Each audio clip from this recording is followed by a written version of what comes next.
All right, everybody, welcome back to another episode of Relaxed and Fast. Today, we're going to be talking about consistency in the sport of running and just as a person in general. Let's jump right into this one. Coach, what is consistency and what does that look like? Yeah, to me, consistency is the ability to do the mundane over and over and over and over and over and over and over and over again. It's the ability to launch continuously and weekly or daily or whatever it happens to be. I think the ability to do something over and over again is essentially what it comes down to. I think this is one that a topic that I think is really interesting because the ability to be consistent and be consistent with the mundane is such an important skill to have. It's a value, however you want to look at it. Because if you truly want to be good at something, you have to do it on a daily basis, whether that's being a writer, whether that's putting out podcasts, whether that's becoming a better runner. Getting out the door and doing the thing is just so unbelievably important. And I think that there are a lot of times where people that are looking for the magic pill want to find shortcuts. And truly, I think it's just the consistency of doing the thing that is the most important. And there's no way getting around it. If you truly want to be great at something, it's just the amount of hours that you have to put in and the practice of it. Absolutely. And it's actually, I have a really funny metaphor. I finished my run, I was eating breakfast this morning, and I put a YouTube video on, and it was Curtis Connor. It was this guy. He was doing he was introducing himself to the world of speed running video games. And he was talking about the amount of consistency that these professional speedrunners do. And one of the guys was talking. He's like, yeah, I was doing 8 hours a day prepping for this one thing, 8 hours a day on the video game. And he made a metaphor. He was like, if you were on top of a building trying to throw hot dogs into a shoe, would you rather have a good amount of hot dogs, or would you want to have the most hot dogs possible, the most attempts at something?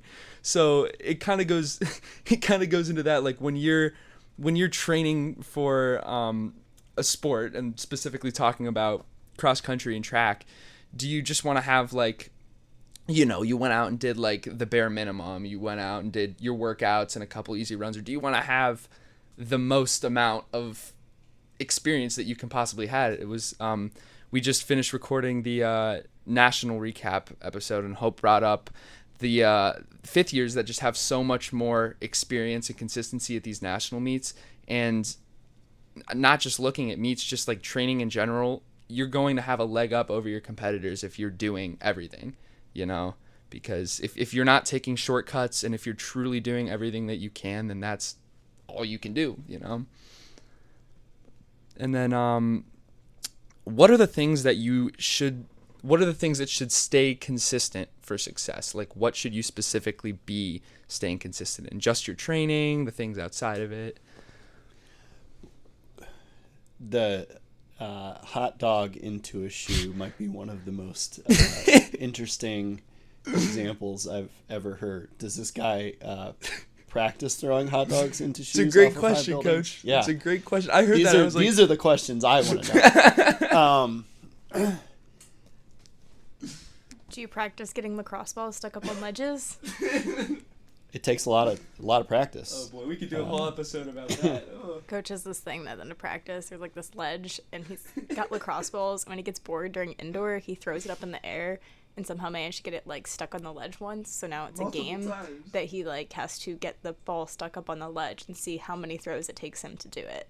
And once he starts, he cannot stop until he has the ball up on the ledge.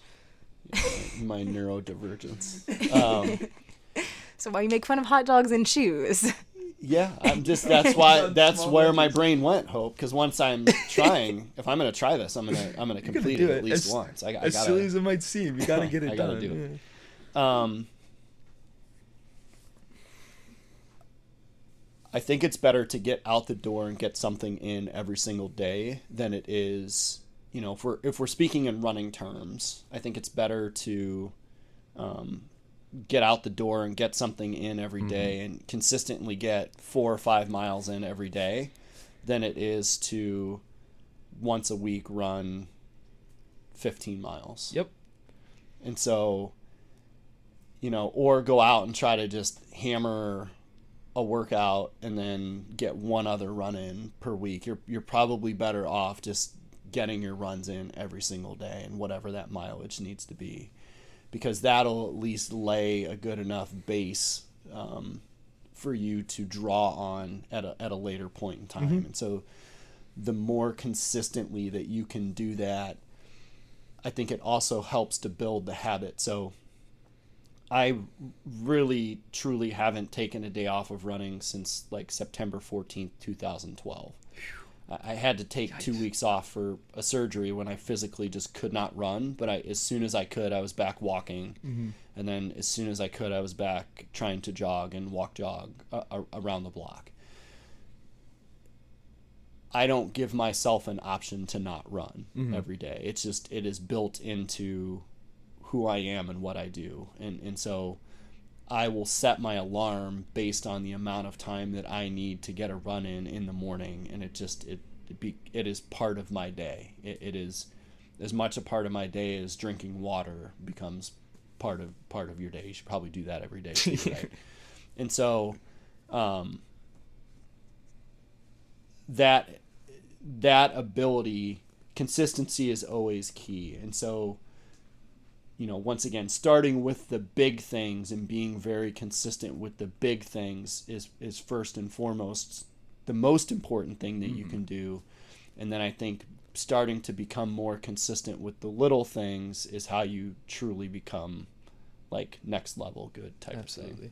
The saying that I always hear is like you want a bunch of base hits as opposed to just like one home run every now and again.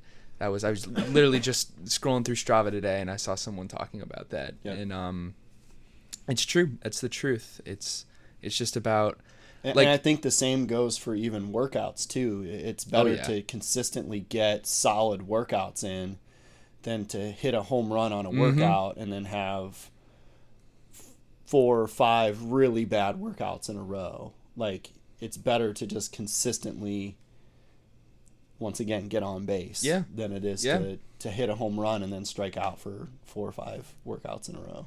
And I know from like the high schooler, like young college athlete perspective, it becomes difficult sometimes you get into that headspace of like, oh, I'm sore, I'm tired, I have my 4-hour shift at Subway today, I should just rest and not run. But I mean, once I got out of that mindset and started just being like, I just got to get out and do something. Some of my best workouts ended up being on those days. I remember last summer I woke up and I'm talking to my dad. I'm like, dude, I've got the sniffles. I'm like, I don't feel great. I'm sore. And I'm like saying all these excuses. He's like, just go out. He's like, just go out. And if it's not going well, then you can turn around and whatever. And I'm like, yeah, you're right. So I went out, did my warm up, and it was some kind of fartlek workout that ended up being like 12 miles. And it ended up being like my best workout of the summer. And I came away from that. That's the lesson. Sometimes the days where you feel the worst are going to be the days where you end up pushing through something and you can end up having a story to tell. And then some days that won't happen, but it's about taking those days in stride and working towards the good days, I think the days that you feel the worst are the days that you absolutely have to get out and do it. Because ultimately that starts to build the mental muscle of doing it anyways. You're not always going to feel good on the day of the race. You're not always going to feel good on the day of the conference meet. You're not always going to feel good on the day of the state meet or the national meet. And having that mental muscle of I'm going to do it anyways, and my fitness is where my fitness is, and I'm going to go run up to my fitness level and not worry about all of the other things is is a challenge in and of itself. And the more times that I'm not feeling it today, and you don't do it, you also build that mental muscle too.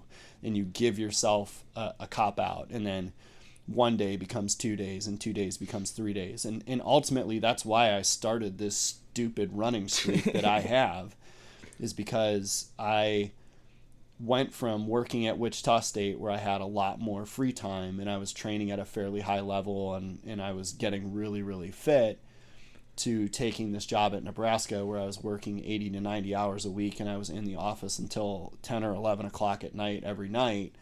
And it was becoming very difficult to get my runs in. And I got sick, like being a week into being there. And I took 2 days off, and I was like, if I keep doing this, I'm never going to run. And so that was when I just made the decision that I might not be able to train anymore, but I can run every day. And I just made that was, I flipped the switch, and that became the thing. But I think it becomes too easy to take the easy way out. Absolutely. And that's where that consistency comes in. And that's like, I've talked to so many people, and I was in that at one point, I was in that mindset of just, I remember being a junior in high school, and I was coming off of like my breakthrough year where I was finally starting to run these varsity times. And it was that summer, and I was like, you know what, I can take more off days, I can do this, and like I don't need to run all the time. And then I went and had a terrible year, and I was all upset. I'm like, I don't know why this is happening. And then I talked to my coach, and he's like, well, you're not being consistent. And I was like, oh, what's that? And then down the rabbit hole I went, and now we're here. But yeah, it's important. In my 40s into retirement, I will not be starting a streak. If anybody was curious, that is not my current desire. I'll be going on my first run tomorrow. Coach and I are going on a run tomorrow. I'll be waiting for the Hope Murphy Ultra Marathon. Don't hold your breath. But yeah, no, he was watching me laugh at him. I was not there yet. I almost went for one on Sunday, but like it is weird. Like this kind of diverges a little bit, but because we talked about like the 5 years of experience and stuff, it's weird. Like routine wise, I'm like, wait, what do I do? Like, because there is so much consistency. Like it's ingrained in you to a point. Yes, like, I was teasing Carter. I was like, how are you gonna get me to try to go to sleep like at night? Because like I'm a night owl, and I was like, I got no reason to go to sleep. Like the only reason I've been trying to go to bed like the last couple months is because of like running or like things like that. If it's weird. When that's the reason you have consistency and routines is for that. It's interesting on this side of it. I was like, Mondays are speed day, but I don't ever have to do wickets again. But for the last 5 years, Mondays have been speed days. I just think about even, you could probably talk a little bit to this even, Dillon, that towards the end of the season to adjust for the meets being Thursday, Fridays, we switched to workouts on Monday. Yeah. And that threw everybody like the first time because we have the consistency of like counting on Tuesdays being workouts, that it goes all the way down to like the way consistency connects to routine of like you just become so used to it through the consistency that it feels weird to break it.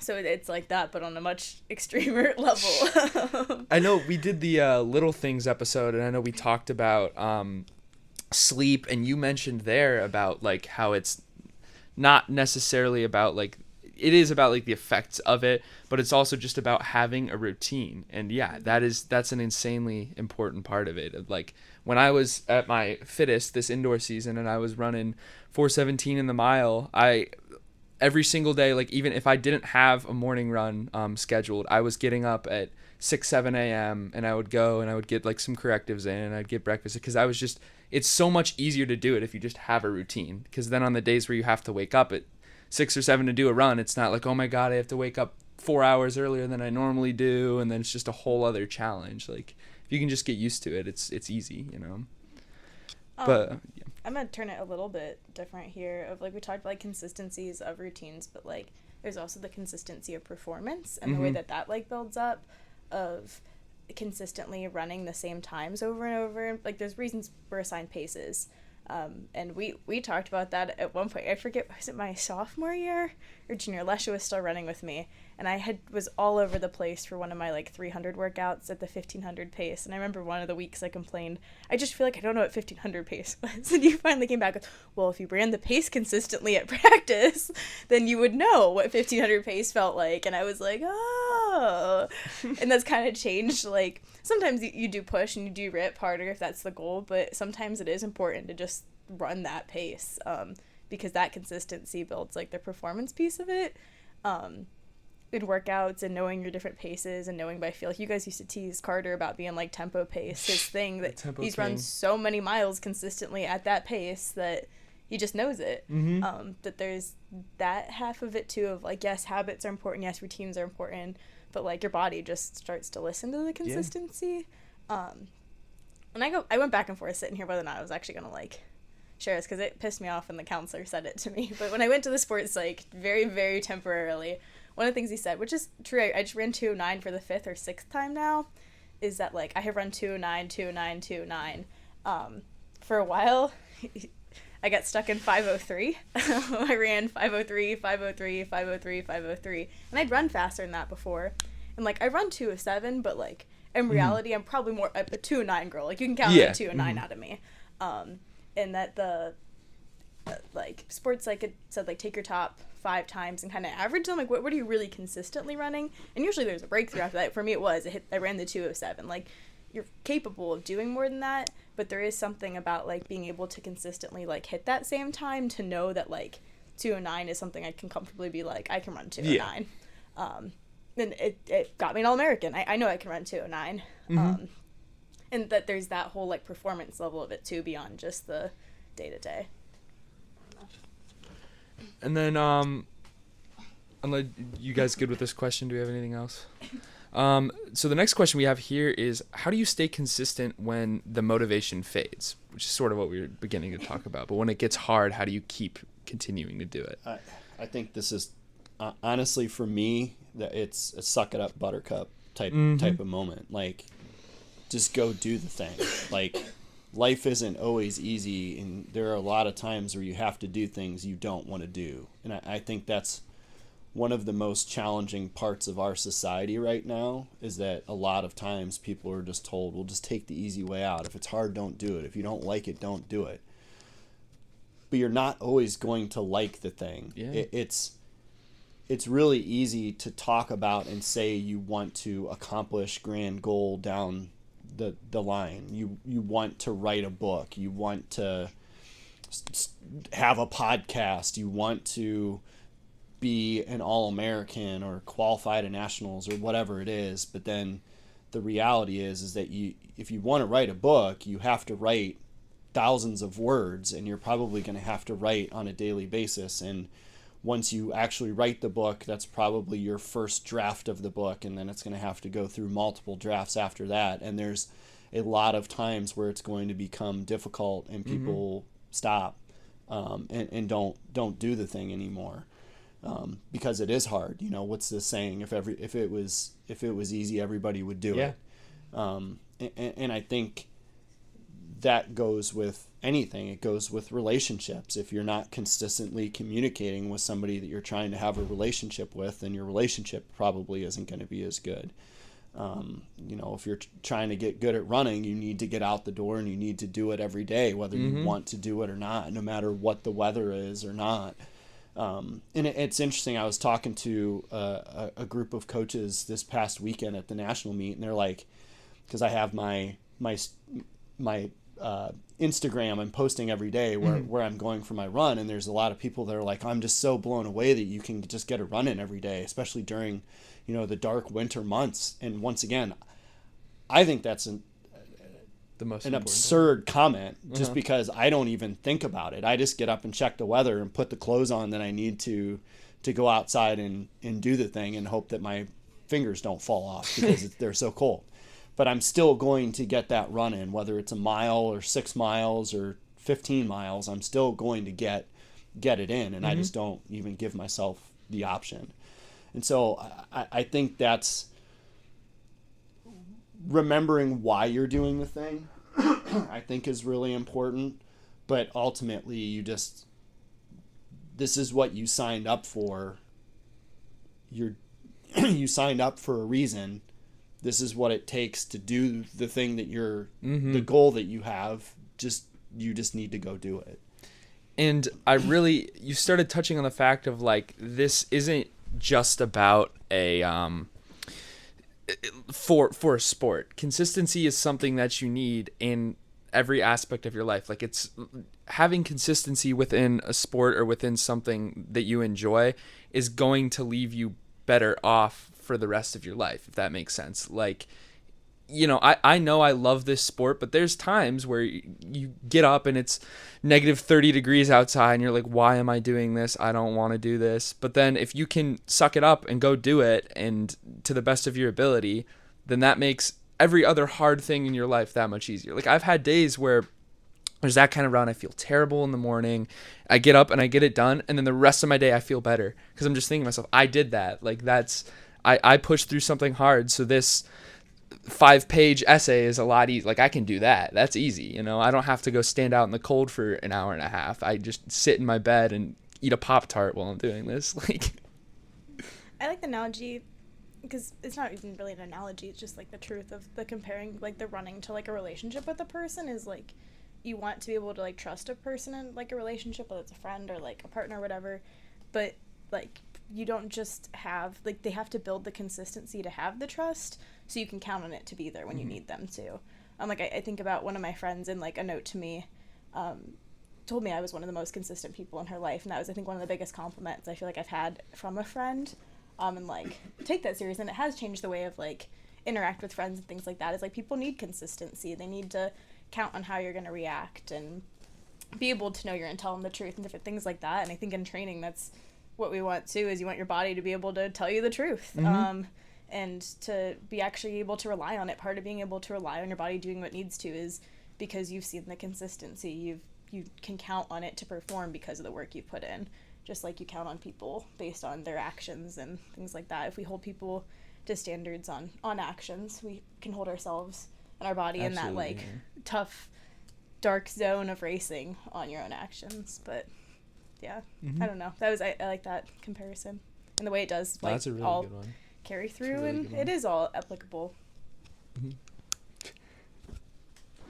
And then the next question we have here is, what's the hardest part about staying consistent? I think we might have sort of answered that, but I think we can delve a little bit deeper. Yeah, I think it's showing up. Yeah. I ultimately, that is the whole point of consistency, is just showing up, and the hardest part is showing up sometimes. I think, once again, if you want to write a book, you have to sit down and write, and the more often you do that, the better writer you're going to become, and the quicker you're going to get the thing done. So, and I mean, we live in a culture where it is the easy way out is kind of normalized a lot of the time, you know. So going against the grain is tough sometimes, because there's been so many times where I'm like, oh, I need to go to bed at 9-10 p.m. My friends are like, oh, come on, we're going to play a game tonight. And, like, I'll be on at 11 p.m. Like, just get on, you know? It's fine. What's 2 hours less of sleep? But it's saying no to that becomes hard, because then you feel like you're letting other people down, and you feel like, so it's about, you know, having a good enough relationship with people where you can be like, no, this is important to me, and they can understand that.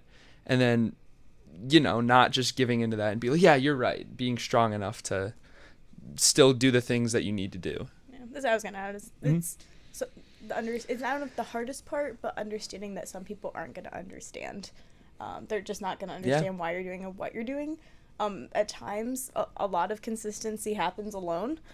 So then you also have the doubt piece of people not understanding how much work you're putting in, that they just see you showing up and running fast, that they don't understand the behind the scenes. So there's the double side of it, of the I don't want to say bad influence part of it, but then there's also the like, they just don't know how much work goes into it. And they don't, some people just don't understand. They just don't get it, and that's okay. Yeah. But. And then I think another interesting piece is, I briefly mentioned that, like, the frustration sometimes of consistency, to be patient through it until the breakthrough happens.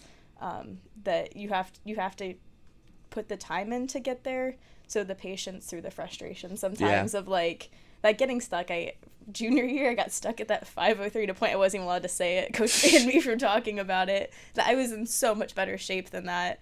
But just kind of get stuck there for a while is frustrating sometimes.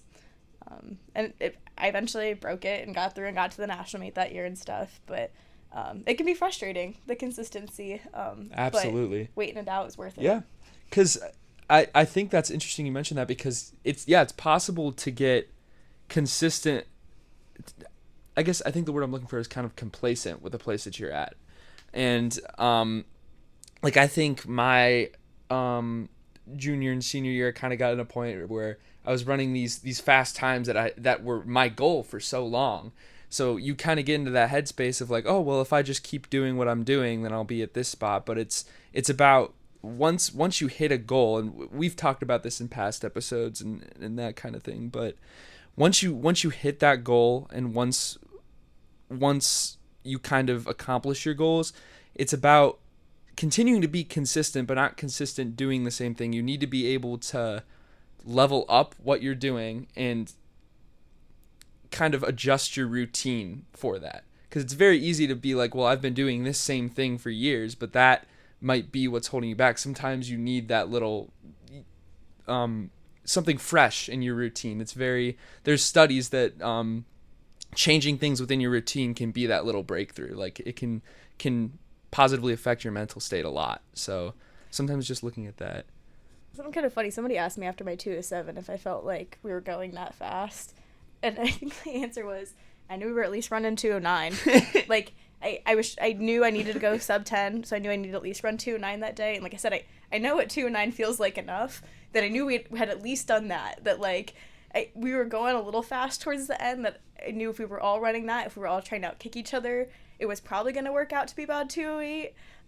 But when someone asked, like, did it feel that fast? I was like, I know we were at least going 2:09. Like, I know that pace. I know I felt at least that through, that, like you said, it just builds, that yeah. you know, it's interesting. Absolutely.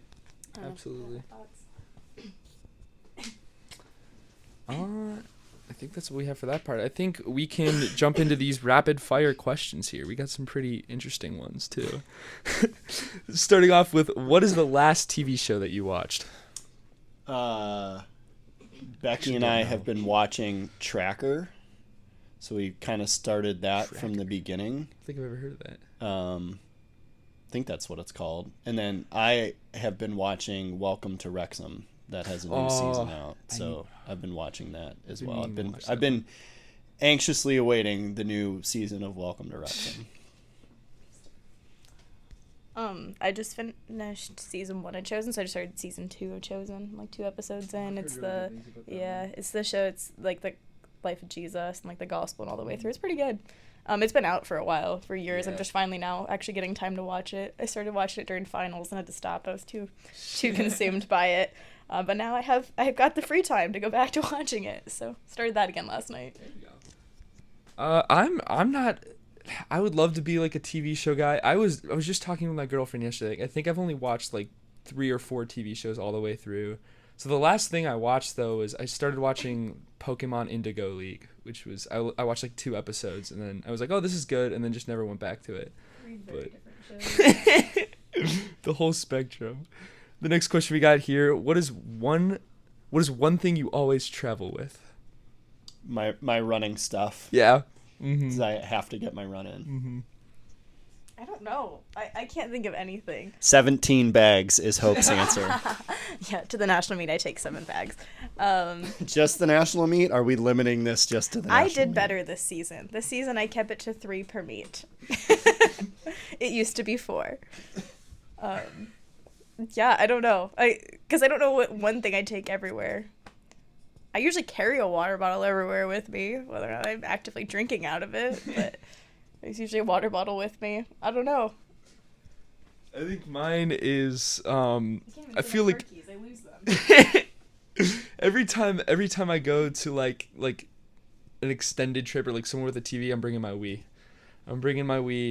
I know when we went to, I think it was like pre-nationals my freshman year, I got it like hooked up on my laptop and we were playing on the ride down. So this is like traveling to vacation. I answered. Or like, yeah, traveling anywhere. You always have with you. What artist would you collaborate with, dead or alive? It's an interesting question. On what? Anthony wrote these questions out, so might have to have a word with him later. Yeah, clarification. You're the only one that makes music. I know, that's so strange. I would say from like I'm not very artsy, but if I was going to collaborate with somebody, it would probably be Van Gogh, just because I find his style of painting just fascinating, and it would be interesting to like watch him do it. If we're talking about musical artists, it would probably be either Travis Barker or John Bonham. Yeah. We'll say for you, Hope, on like a video editing project or something, or like media, or like.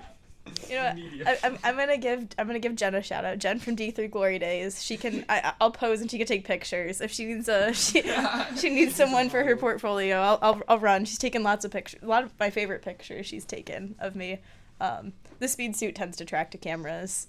People have gotten a little more used to it, but that's how I met her. Was at Bucknell. She took a picture of me because she thought the speed suit was cool, and we started DMing, and now she's become like a friend I see at national meets. So I'm gonna say her. She's my artist. I think I'm the only, as they said, I'm the only like musician here. So I'm gonna say Yacht Club, the guy that made "You Know What I Mean," that one TikTok song. I like that one. He's pretty cool. You know what? And I deleted this question, but I think I'm gonna bring it back. No, this is one that Anthony. No, you don't want to. No. For context, Anthony wrote down, "What's your favorite smell?" And we were all saying, "Oh no!" Like, what kind of question is that? Actually, I might have one. What do you think? It's a certain flower, lilies of the valley. I love those little flowers, the little tiny white ones. They're only like in bloom for 3 weeks, but they smell so good. And you can smell them when they're around. Like, even though they hide, so you can't see the flowers, you can smell them that they're like in bloom.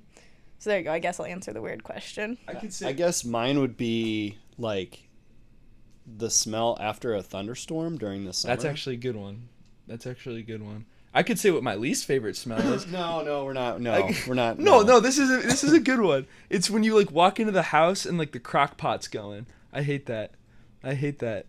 You don't get that? Yeah, like when you go in and you like, or like it would be like a long day of school and I'm like, all I want is like, I hope we're like ordering pizza tonight or something, and I walk in and I smell the crock pot. And you have a nice home cooked meal. Makes me gag. All right. Anyways.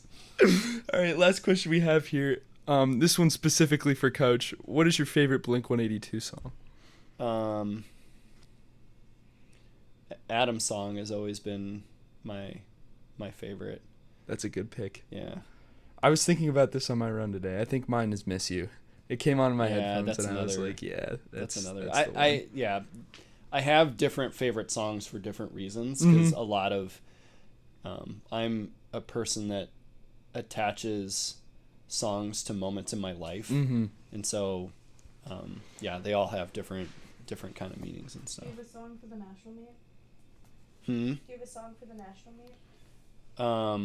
I have a series of songs for winning regionals, because it was all the stuff I was listening to on the drive home. Hope, do you have an answer to this question? Do you know a single Blink-182 song? Okay, I've listened to so many. I don't know what they're all called. Isn't one of them 23 or something like that? About turning 23? What's My Age Again? Okay, there you go. What's My Age Again? I'll go with that one. That's my least favorite. Yes! I am so glad I picked that one. After 5 years of having to listen to Blink unconditionally, against my will. Full circle. I always get the, "Where are you?" It's stuck in my head and it drives me nuts. Yeah, that one's "Miss You." Yeah. It just gets stuck in my head. One of the freshmen, one time you were like, pick a song. And we were going to like go from that. I think it was Abby, and she picked a Blink song, and I was like, "I'm going to kill you. I'm going to kill you." She was like, "What did I do?" I was like, "Ah!" It's okay. I've learned to like it. Well, I don't like it. I've learned to tolerate it. All right, unless we have anything else. That's it. All right, that's all we got for you guys today. Thank you so much for tuning in. If you're listening on YouTube, give us a thumbs up. Subscribe if you're listening on Spotify, Apple Music. 5 stars, all that good stuff. Go check out Goose's Strava.